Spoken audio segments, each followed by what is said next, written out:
So here we have the Volkswagen Golf Automatic on a 21 plate.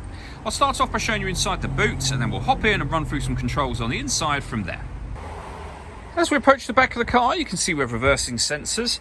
Plenty of boot space as well, along with that 60-40 split folding rear seat should you wish to increase this space even further. Okay, now that we're inside the car, we're going to start with the dials. On the left-hand side, we have the Rev Counter. It'll also show you what gear the car is in within that, so we're in park at the moment, of course. On the right-hand side, we have the speedometer and a digital readout for the speedometer in the centre. We've also got the total miles on display up there, and they are 8,895. You can customise that entire screen. So first of all, you can change the view. So depending on the kind of setup you would like on that screen, you can change it, as you can see.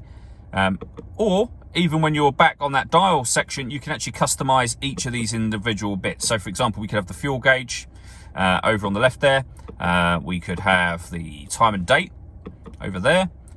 We can turn the heated steering wheel on and off from the steering wheel, and we can customize the information over on the right as well. And that is all done using the buttons over here. We have stereo controls, which continue on the left hand side here. Cruise control. Once you set cruise control, hit this button just here. This car is able to maintain its own distance between itself and the car in front, both speeding up and slowing down automatically depending on the car in front's speed.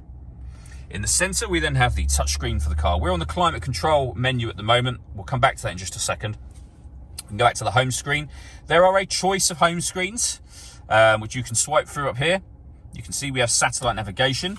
There's a full video showing how this works, or the sat-nav works, on our website and on our YouTube channel. When it comes to music, we have FM, DAB, and internet radio. If you want to listen to your own music, you can do. You can stream it wirelessly via Bluetooth audio, or you can make your own playlists of music as well, should you wish to do that.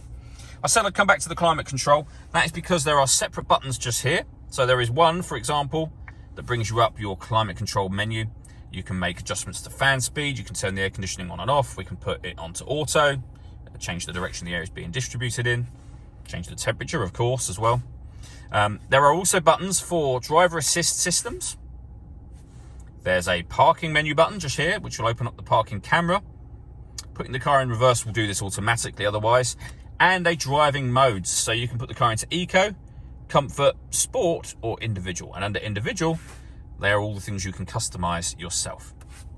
Beneath that, we have two USB-C inputs, as well as wireless charging for a phone just here. We have the start and stop button for the engine, park for your gear lever, followed by reverse, neutral, and drive. All that leaves me to say is thank you for taking the time to watch this video. If you'd like to come and see the car in person and have a test drive, please feel free to call any of our MJA sites. We'd love to hear from you soon.